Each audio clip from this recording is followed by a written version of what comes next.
Este texto es muy lindo todo. Es verdad que la fe que se encarnó en la cultura puede ser profundizada y penetrar cada vez más la forma de vivir de nuestros pueblos. Por eso solo puede suceder si valoramos positivamente lo que el Espíritu Santo ya ha sembrado. Es siembra del Espíritu Santo. Y este es muy importante este texto, porque va a terminar en la mística por primera vez cuando nombra mística popular. Dice, la piedad popular es un imprescindible punto de partida para conseguir que la fe del pueblo madure y se haga más fecunda. Por eso, el discípulo misionero tiene que ser sensible a ella, saber percibir sus dimensiones interiores y sus valores intangibles. Cuando afirmamos que hay que evangelizarla o purificarla, a la piedad popular, no queremos decir que esté privada de riqueza evangélica. Simplemente deseamos que todos los miembros del pueblo fiel, reconociendo el testimonio de María, también de los santos, traten de imitarles cada día más. Así procurarán un contacto más directo con la Biblia y una mayor participación en los sacramentos, que es el avance que va a ser de la nueva evangelización, y llegarán a disfrutar de la celebración dominical de la Eucaristía y vivirán mejor todos todavía el servicio del amor solidario. Por este camino se podrá aprovechar todavía más el rico potencial de santidad y de justicia social que encierra la mística popular. Por primera vez aparece la palabra mística popular y otras 2 veces van a aparecer en este documento. Y me voy a referir un poquito a ello también. No podemos, y entonces en el número 263, no podemos devaluar la espiritualidad popular. Habla de espiritualidad, muy ligado entre la devoción popular y la mística popular. O considerarla un modo secundario de la vida cristiana, porque sería olvidar el primado de la acción del Espíritu y la iniciativa gratuita del amor de Dios. Que esto los pobres lo hagan, pero yo me dedico a otra cosa. Ese desprecio a veces. En la piedad popular se contiene y expresa un intenso sentido de la trascendencia, una capacidad espontánea de apoyarse en Dios y una verdadera experiencia de amor teologal. Es también una experiencia de sabiduría sobrenatural, porque la sabiduría del amor no depende directamente de la ilustración de la mente, sino de la acción interna de la gracia. Por eso la llamamos espiritualidad popular. Por eso ahí es donde define qué es espiritualidad popular. Es decir, una espiritualidad cristiana que, siendo un encuentro personal con el Señor, integra mucho lo corpóreo y lo sensible. Esto es importantísimo. El ser un hombre o una mujer espiritual no significa que sea una etérea que anda por el cosmos. Está asumiendo su propia carnalidad, yo diría, para poderlo expresar. Y es la transformación de lo que seremos. Por eso está muy lindo esto, y lo vuelvo a repetir. Es decir, una espiritualidad cristiana que, siendo un encuentro personal con el Señor, integra mucho lo corpóreo, lo sensible, lo simbólico y las necesidades más concretas de las personas. Es una espiritualidad encarnada en la cultura de los sencillos, y no por eso es menos espiritual, sino que es de otra manera.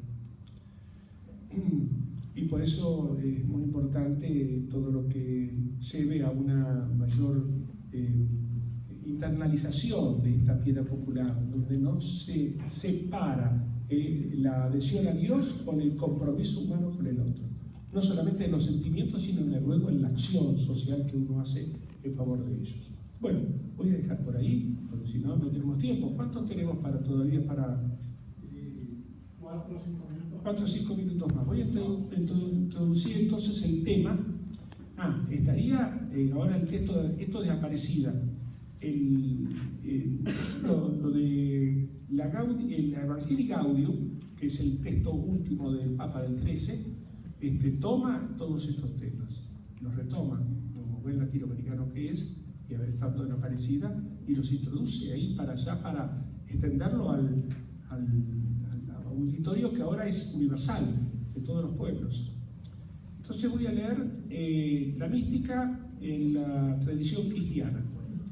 Voy a terminar con esto. La mística en la tradición cristiana. Me voy a leer primero de mi libro, para darles una síntesis, para que luego podamos apreciar mejor lo que dicen los documentos, tanto Medellín como Aparecida o la Evangelii Gaudium. Voy a tomar el número de mi libro, sí,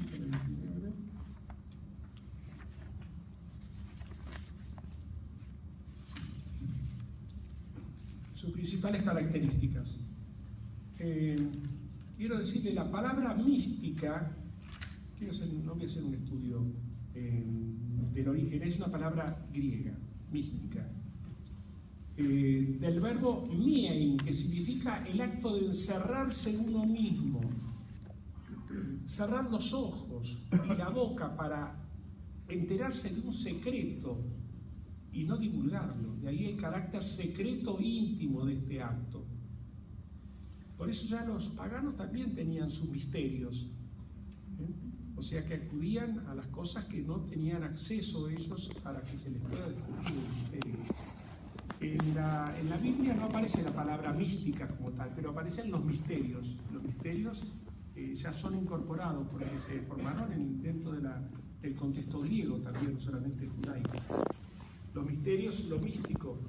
Así el iniciado no solo recibía una doctrina oculta, sino que entraba en posesión de una experiencia que no le era alcanzable en su vida ordinaria, y entonces que lo transformaba y le llevaba con nuevas fuerzas a poder anunciarlo a otros.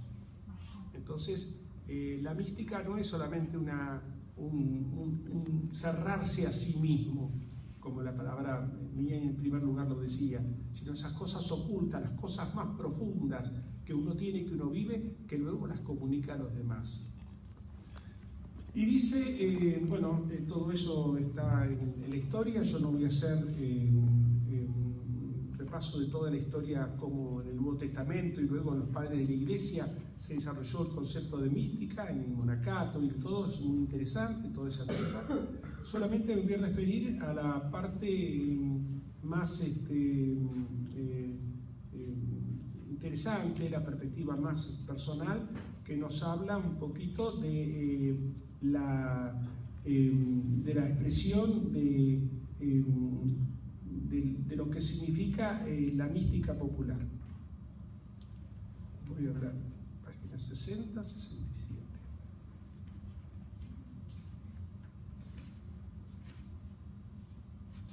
También, como di antes, características de la piedad popular, ahora voy a dar características también muy generales, pero ligadas a la experiencia de lo que es la mística. Primero, característica de la experiencia mística. Tiene al misterio sagrado como centro. Eso que es el misterio de Dios, que se aparece y que se comunica. Su objeto no es lo doctrinal, lo ritual o lo institucional. Eso hay para mucha gente que sepa de eso. Pero lo que para la conciencia mística es justamente el misterio que está oculto a los ojos de los hombres y no lo ven, y uno lo percibe y comienza a gustarlo y a anunciarlo. La experiencia mística, como lo dice un autor, es la experiencia de Dios y de su operación en el sujeto, en uno mismo. Dios no solamente yo tengo la experiencia, sino que Él obra en mí y se va dando ese círculo de estar en el uno en el otro. Desde el nacimiento y aún antes uno ya está introducido en ese misterio, pero no tiene conciencia de ello. Lo propiamente místico aparece cuando el sujeto toma conciencia de la centralidad del misterio divino y de su amor en su vida y experimenta al mismo tiempo cómo es conducido por este misterio y ese designio de amor. Entonces no es solamente un contemplarse, sino es un ver cómo Dios obra en uno y uno es conducido y cada vez con mayor liberalidad es conducido por los caminos de la vida. Ya no es solamente el pensamiento o la voluntad la que dirige nuestro ser, sino el espíritu que nos anima y nos lleva por lugares del todo insospechados.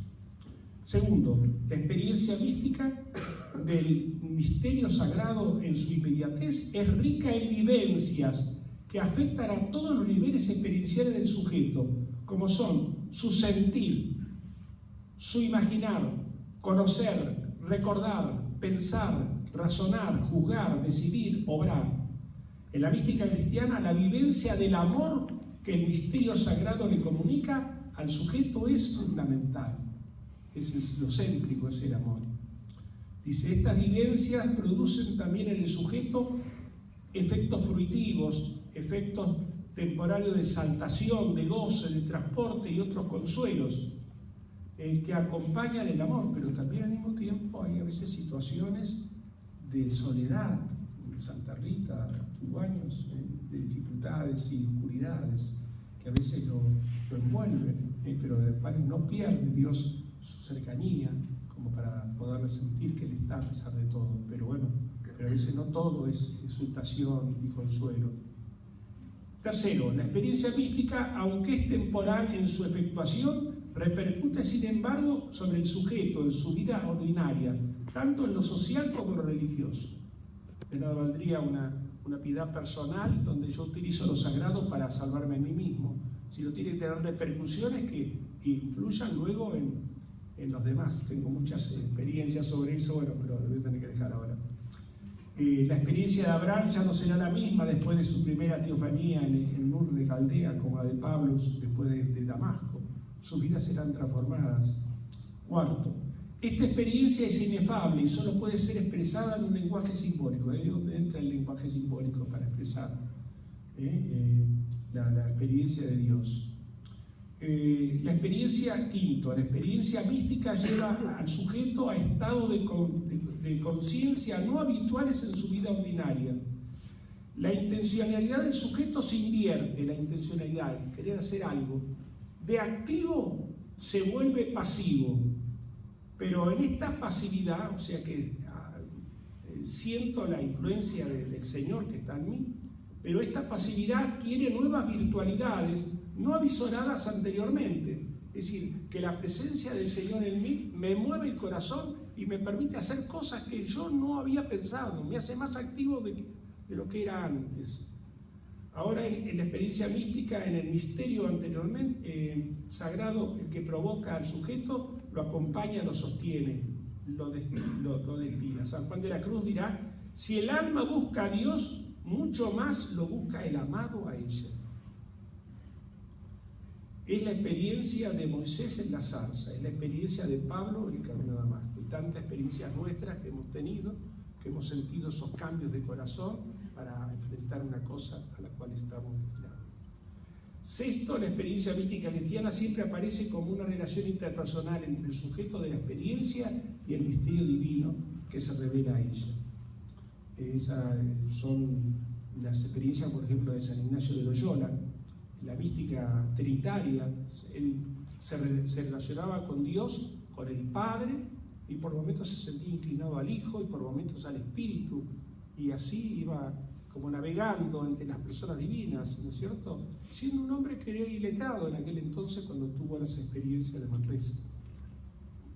Todo esto hace que la experiencia mística comporte siempre un elemento totalizante y englobante de múltiples elementos que de otro modo quedarían desarticulados por esta visión, pero esta visión no proviene del mero conocimiento ordinario adquirido por la experiencia o la intelección, sino del conocimiento místico, donde la misma experiencia es afectada por la presencia del amor anterior a toda intelección y comprensión del objeto.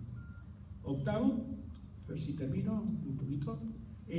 Sin embargo, la experiencia mística no presenta en su totalidad el misterio al cual introduce. Ella no es la visión beatífica, el cara a cara frente a Dios, todavía no es. Estamos en el mundo y Dios se manifiesta como por trazos.